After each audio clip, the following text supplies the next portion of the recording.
Muy buena tarde, tengan todas y todos, con el gusto de saludarles. Soy el doctor Jorge Adrián Cruz Flores, doctor en Derechos Humanos, y agradezco al doctor Ricardo Sodi Cuellar, magistrado presidente del Tribunal Superior de Justicia del Estado de México, y al doctor Jaime López Reyes, director general de la Escuela Judicial del Estado de México, esta invitación a participar en la difusión de la cultura jurídica 2024.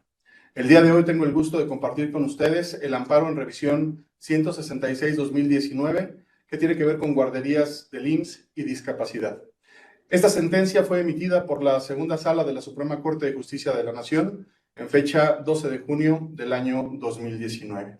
Este extracto del amparo en revisión 166-2019 fue redactado y emitido en la Ciudad de México por la segunda sala de la Suprema Corte de Justicia, referido fecha 12 de junio de 2019.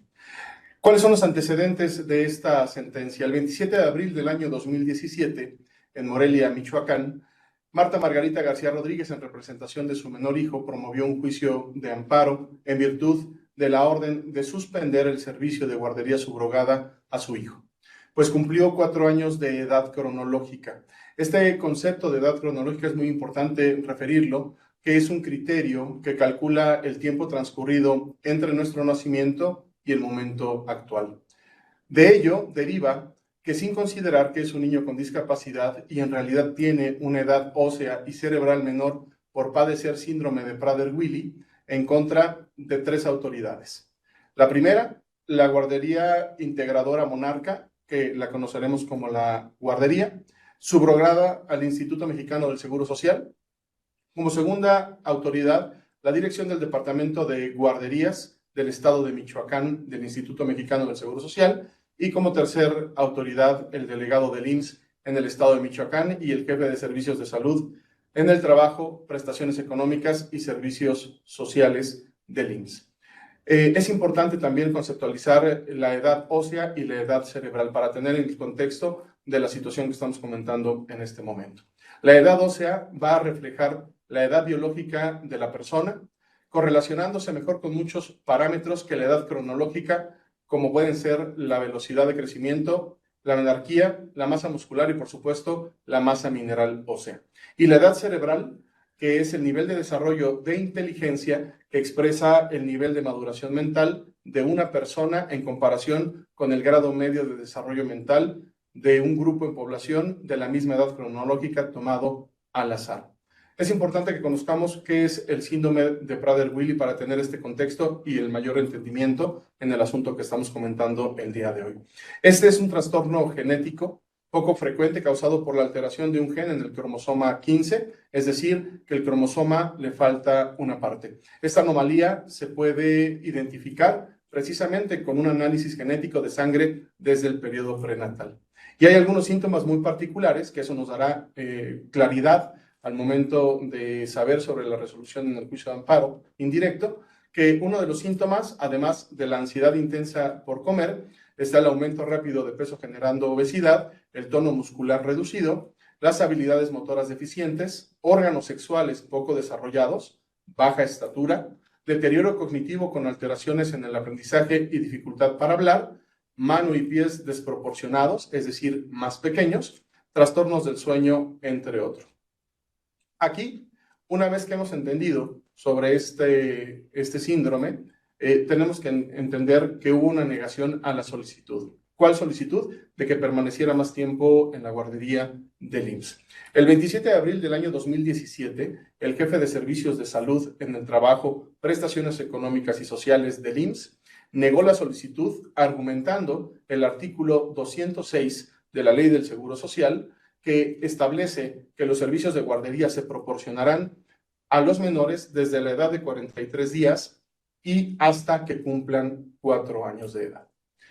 Y el artículo 6.20 de la norma que establece disposiciones para la operación del servicio, que establece que la incorporación paulatina y progresiva del menor con discapacidad moderada al área regular, desempeñando actividades que se realizan en esta por periodos específicos, a fin de consolidar una integración definitiva.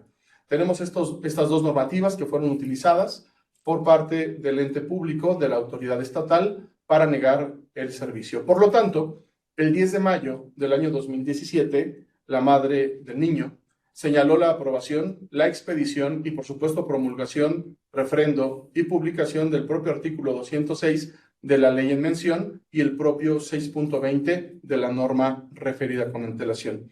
Expresó precisamente que las normas generales vulneran el derecho a la igualdad, a la no discriminación por razones de edad o de discapacidad y a recibir también educación temprana y no olvidemos a la salud. Estos derechos fundamentales, estos derechos humanos reconocidos en los artículos 1, 3 y 4 de la Constitución Federal. Asimismo, resultaron contrarias a los derechos fundamentales previstos en normas internacionales, en tratados internacionales, como principal instrumento rector en el ámbito internacional, la Convención sobre los Derechos del Niño. Hay que recordar que el juicio de amparo no solamente es un medio de control de la constitucionalidad, sino también de la convencionalidad. Estamos hablando del Corpus Juris Interamericano, el Corpus Juris Universal, al cual el Estado mexicano está sujeto por haber firmado, ratificado, en su momento adherido a estos tratados internacionales. Por lo tanto, el Estado mexicano está vinculado, está obligado al cumplimiento de estos tratados internacionales. Y por supuesto, no es excepción la Convención sobre los Derechos del Niño. Entonces, las disposiciones legales impugnadas vulneran los derechos en particular siguientes. Primero, la igualdad sustantiva, que hay que recordarla o entenderla como el acceso al mismo trato y oportunidades para el propio reconocimiento, goce o ejercicio de los derechos humanos y de las propias libertades fundamentales. A la seguridad social, que se traduce en la protección pública que la sociedad proporciona a todas las personas sin excepción en caso de una enfermedad, accidente de trabajo, enfermedad laboral, desempleo, invalidez, vejez o incluso la muerte. Y por supuesto no tenemos que dejar de lado la inclusión de niñas, niños y adolescentes con discapacidad. Se trata del proceso de identificar y responder a la diversidad de las necesidades de todas las personas, en este caso niñas, niños o adolescentes, que son estudiantes, a través de la mayor participación en el aprendizaje, las culturas y las comunidades, y haciendo o generando una reducción en la exclusión de la educación. En la ampliación de la demanda de amparo, la quejosa expresó lo siguiente. Es importante entenderlo para saber el punto toral en la justificación de la violación de estos derechos fundamentales. Lo justo es que se otorgue la oportunidad de tener dicha institución los procesos de cambios cuantitativos y cualitativos del ser humano, desde la temprana edad de los 40 días hasta los 4 años de edad, de desarrollo en la propia discapacidad. En este orden cronológico de temporalidad, el 17 de agosto del año 2017, la persona juzgadora en el juzgado de distrito emite sentencia en la que concede la protección constitucional para el efecto de las autoridades en este orden de ideas. Como punto número 1, tenemos que sustrajeran al niño de la aplicación del artículo 206 de la Ley del Seguro Social y del numeral 6.20 de la norma que establece las disposiciones para la operación del servicio de guarderías del IMSS. Como punto número 2, por supuesto, que dejaran sin efectos los oficios de la encargada del departamento de la guardería del IMSS y del jefe de servicios de salud en el trabajo, prestaciones económicas y sociales del propio IMSS. Punto número 3, que emitieran una determinación en la que se asuman como medida afirmativa, y no hay que olvidar la conceptualización de la medida afirmativa, que son aquellas que están orientadas a favorecer y posicionar a determinadas personas o grupos, ya sea con el fin de eliminar o reducir las desigualdades de género, sociocultural o económico que los afectan, pero también asimilado al conjunto de acciones legislativas y administrativas de carácter temporal. Por supuesto, coherentes con el propósito de remediar situaciones de desventaja o incluso de exclusión y discriminación de un grupo humano en algún aspecto de su vida cotidiana. Entonces, emitir esa determinación para asumir como medida afirmativa para el resarcimiento del derecho fundamental infringido en perjuicio del niño, que se continuara otorgando la prestación solicitada a la guardería por el término de 9 meses más, contados a partir de la fecha en que legalmente y cronológicamente el niño cumplió o cumpliera 4 años. Esto es, a partir del 23 de abril del año 2017. Como punto número 4, tenemos que se estableció que el artículo 206 de la multicitada ley es inconstitucional en la medida que por su diversidad funcional, derivada del síndrome de Prader-Willi, no está en condiciones de acceder al objetivo constitucional que persigue el criterio diferenciador inserto en la propia norma. Y al criterio diferenciador, que también lo podemos establecer y entender como un enfoque diferencial y especializado, la ley reconoce la existencia de grupos de población con características particulares o con mayor situación de vulnerabilidad en razón de su edad, de su género, preferencia o orientación sexual, etnia, condición de discapacidad, entre otras. Y este principio precisamente incluye la adopción de medidas que respondan a la atención de dichas particularidades y grado de vulnerabilidad, reconociendo igualmente que ciertos daños sufridos por su gravedad requieren de un tratamiento especializado para dar respuesta a su rehabilitación y reintegración a la sociedad. Esta información la encontramos en el artículo 5 de la Ley General de Víctimas. El 4 de diciembre, siguiendo este orden cronológico de 2017, la madre del niño interpuso un recurso de revisión. El día 14 del mismo mes y año, las autoridades de la Delegación Regional del IMSS interpusieron un recurso de revisión. También el director de Prestaciones Económicas del Seguro Social, el 19 de diciembre del año 2017. Conoce de este recurso el Tribunal Colegiado en Materias Administrativas y de Trabajo en el estado de Michoacán, el 8 de febrero del año 2019.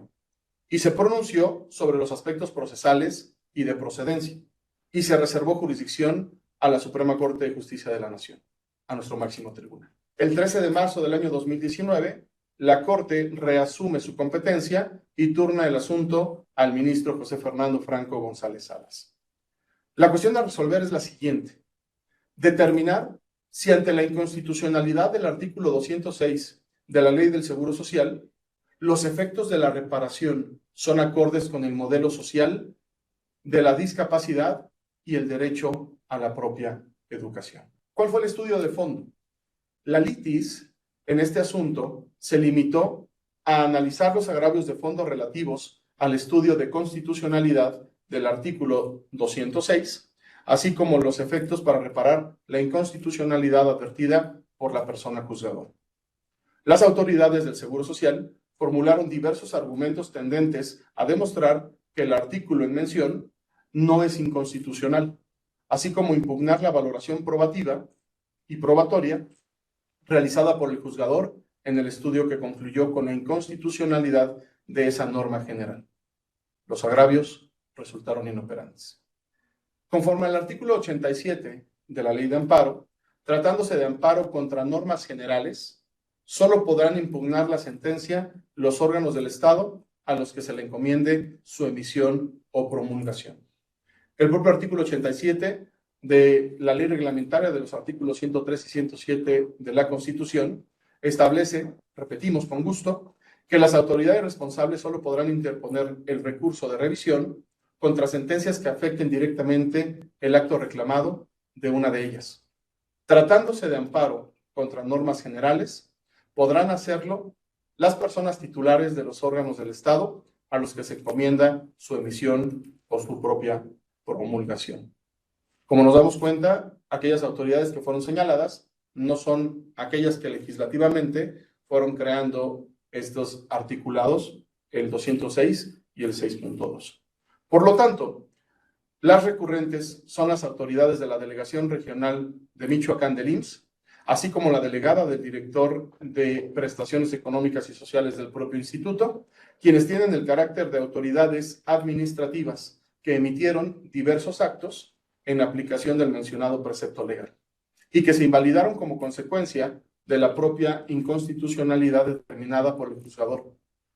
Pero hay que recordar, no son un órgano del Estado emisor del precepto legal analizado.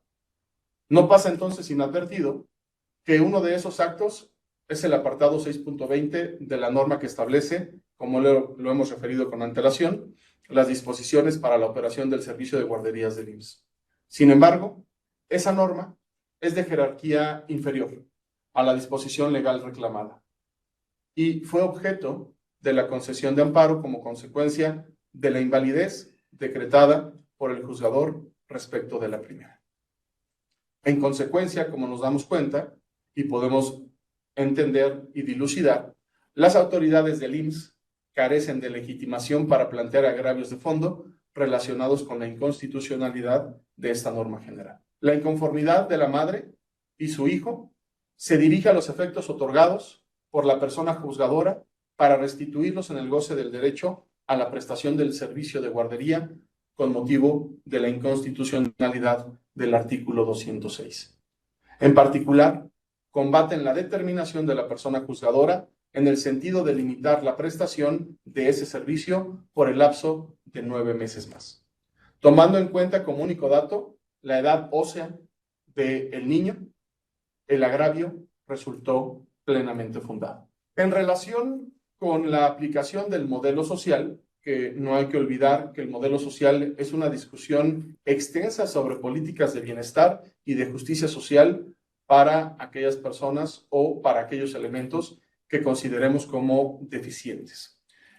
En relación a la aplicación de este modelo social en el ámbito de seguridad social, al resolver el amparo directo en revisión 2204/2016, la segunda sala de nuestro máximo tribunal estableció que asumir dicho modelo implica tener en cuenta dos aspectos principalmente. El primero, el hecho de que no son las personas con discapacidad las que deben adaptarse a su entorno, sino por el contrario, que es la sociedad quien debe acomodar sus estructuras y eliminar todas aquellas barreras que limiten su integración. Y el segundo punto, de gran calado e importancia, establece que al existir una igualdad en cuanto a la dignidad de todas las personas, de todos los seres humanos, las personas con discapacidad no pueden ser tratadas como un mero objeto asistencial. La discapacidad, para quienes nos están escuchando a través de las redes sociales y de estas plataformas, la discapacidad no debe valorarse desde un enfoque exclusivamente de carácter médico, sino que se debe atender a un análisis multidisciplinario que considere, por supuesto, la situación concreta de cada persona y su entorno, que permita tener certeza sobre la discapacidad que tiene cualquier persona, considerando el impacto que tendrá esa decisión en el procedimiento que se trate. Al resolver el amparo en revisión 462/2017, la segunda sala de la Suprema Corte de Justicia de la Nación consideró que, si bien es cierto que los artículos 65, fracción primera, segundo párrafo de la Ley General de Educación, así como la normativa aplicable en ese ámbito, establecen como requisito para ingresar a la educación preescolar y primaria cierta edad mínima cumplida a una fecha específica y determinada. Entiéndase, 31 de diciembre del año del inicio del ciclo escolar. También lo es que esos límites de edad son flexibles en cuanto que el propio sistema normativo del cual forman parte admiten ciertas excepciones que permiten que cada persona pueda acceder y avanzar en los grados y niveles educativos de acuerdo con sus capacidades y con las circunstancias particulares o específicas. En este precedente, se concluyó que el sistema normativo en materia de educación sí permite el ingreso anticipado a diversos grados y niveles educativos en los casos en que se pueda advertir que el educando, atendiendo a sus características particulares, específicas o incluso especiales, requiere ingresar a un grado o nivel superior al que le correspondería de conformidad con las reglas generales establecidas por el propio sistema. La misma razón que hace posible el ingreso anticipado para quienes ya cuenten con la aptitud para cursar algún nivel educativo, nos tiene que poner a reflexionar y entender que obliga a considerar las características particulares de quien requiere más tiempo para alcanzar el desarrollo indispensable para acceder a los diferentes niveles educativos a los que tiene derecho a acceder en los términos del artículo 3º de nuestra Constitución Federal.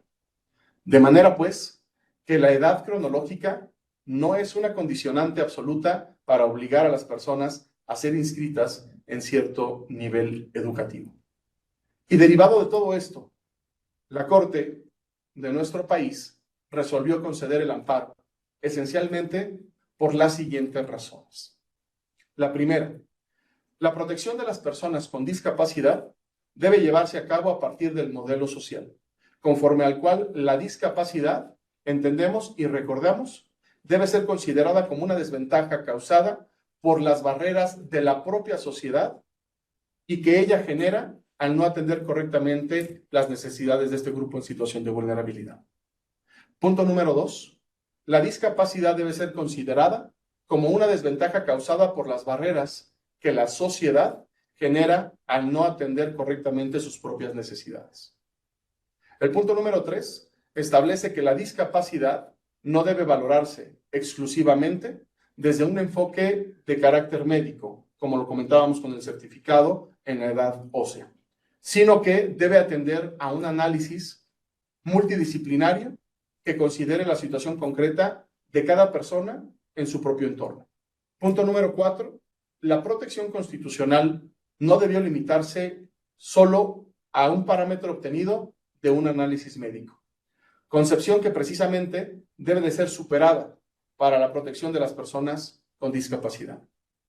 En el siguiente punto, hay que recordar y establecer que la edad ósea no es determinante en la necesidad de seguir recibiendo los servicios de guardería, como sí lo es el desarrollo integral del niño, de la niña, a efecto de que esté en aptitud de ingresar a la educación preescolar. La Ley General de Educación establece, para poder entender este contexto educativo, que los requisitos de edad para ingresar a preescolar y primaria, lo cierto será que esos límites son flexibles, en tanto que se permita que cada persona pueda acceder y avanzar en los grados educativos de acuerdo a sus propias capacidades y circunstancias.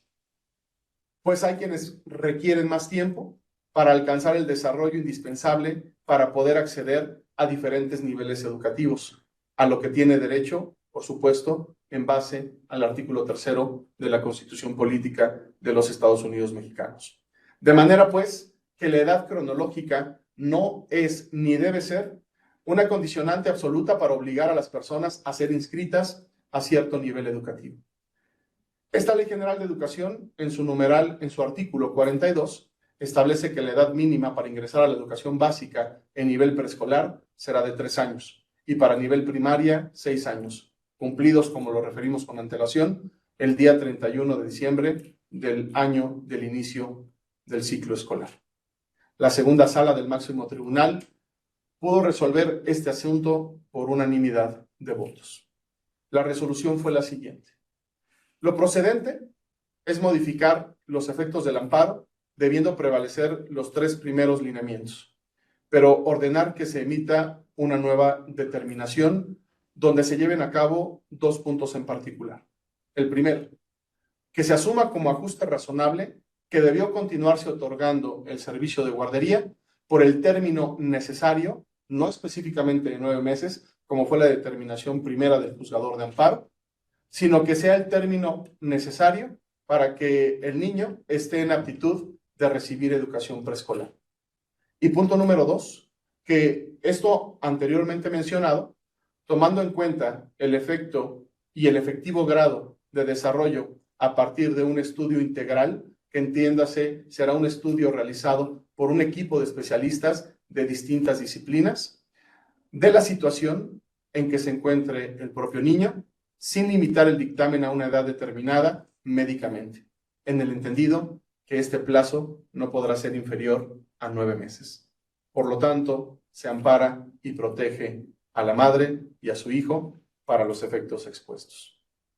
¿Cuáles fueron los temas a tratar en esta determinación del amparo en revisión? Los ajustes razonables que no tenemos que olvidar cuando hablamos de este grupo en situación de vulnerabilidad. Se entenderán aquellas modificaciones y adaptaciones necesarias y adecuadas que no impongan una carga desproporcionada o indebida. El derecho a la educación, como ha quedado claro y ya plasmado con antelación, toda persona tiene derecho a la educación y además de obligatoria, será universal, inclusiva, pública, gratuita y laica. El derecho a la educación inclusiva, entiéndase entonces, que podrá garantizar y deberá garantizar el acceso, permanencia, participación y aprendizaje de todos los estudiantes, con especial énfasis en aquellos que estén o están excluidos, marginados o en riesgo de estar, a través de la puesta en práctica de un conjunto de acciones orientadas a eliminar, a minimizar las barreras que limiten el aprendizaje y la participación del alumnado, y que surgen de la interacción entre quienes estudian y sus contextos, las personas, las políticas, las instituciones, las culturas y las propias prácticas. Y el modelo, por último, el modelo social de discapacidad. Este modelo se presenta como un nuevo paradigma del tratamiento actual de la discapacidad. Con un desarrollo teórico y normativo, considera entonces que las causas que originan la discapacidad no son religiosas, no son científicas, sino que son, en gran medida, sociales. Como nos damos cuenta en este amparo en revisión 166-2019, los actos de autoridad violentando los derechos fundamentales del niño se establecieron derivado de la no prestación del servicio una vez que cumplía la edad cronológica de 4 años. Tenemos que entender que los grupos en situación de vulnerabilidad, entre ellos, por supuesto, niñas, niños, adolescentes y personas con discapacidad, que en este momento estamos hablando de una discriminación múltiple, tenía que asistir la razón para la protección de la justicia de la Unión.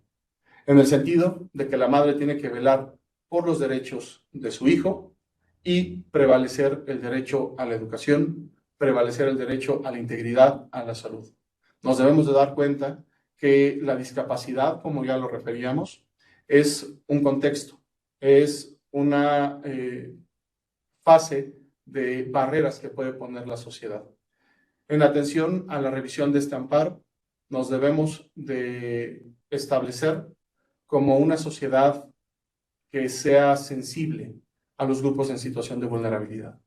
Por lo tanto, y en consecuencia, tenemos que aplaudir las sentencias del máximo tribunal en nuestro país para ser más abiertos, ser más humanos, para poder justificar estas decisiones en aras de proteger los derechos fundamentales de quienes tienen o se encuentran en situación de vulnerabilidad. El análisis previsto de esta resolución ha buscado, en este contexto, poder plantear cuáles fueron estos conceptos de violación, cuáles fueron los actos que violentaron los derechos fundamentales, cuáles fueron las autoridades que llevaron a cabo estos actos de autoridad para no prestar el servicio a una persona con discapacidad. El alcance de estas resoluciones tenemos que aplaudirlas, tenemos que agradecerlas y entender que un poder judicial está dentro de la estructura de cualquier Estado, en un ámbito de una división de poderes, pero con una autonomía en la propia determinación. Que el Poder Judicial es aquel que establece este equilibrio, que permite corregir las posturas, los actos o incluso las omisiones que violen estos derechos fundamentales. Y aquellas personas juzgadoras que sean garantistas, que sean protectoras, que busquen y privilegien los derechos humanos, por supuesto que siempre son bienvenidas, se agradece que hagan este análisis colectivo para llegar a estas resoluciones. Damos cuenta que estos grupos en situación de vulnerabilidad son sujetos, son expuestos y que estamos en manos de aquellas personas juzgadoras que gusten de leer, de ocuparse, de preocuparse, de estudiar todos los días para salvaguardar los derechos humanos de toda la sociedad y en especial de los grupos en situación de vulnerabilidad. El día de hoy no tenemos que olvidar que las personas juzgadoras tienen que entenderse como jueces internacionales, como jueces interamericanos, como jueces universales.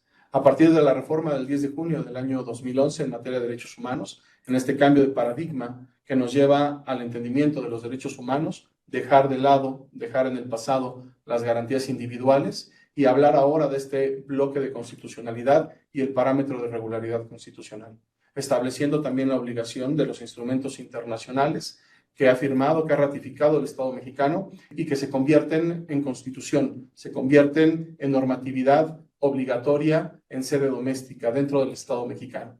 Así pues, tenemos por excelencia el juicio de amparo, que es el medio de control jurisdiccional de la constitucionalidad y de la convencionalidad para procurar, para velar por los derechos fundamentales. Quiero terminar nuevamente agradeciendo a las autoridades del Poder Judicial del Estado de México por esta invitación. Espero que haya sido de agrado este análisis, esta plática sobre discapacidad y guarderías de niños. Tengan ustedes una excelente tarde.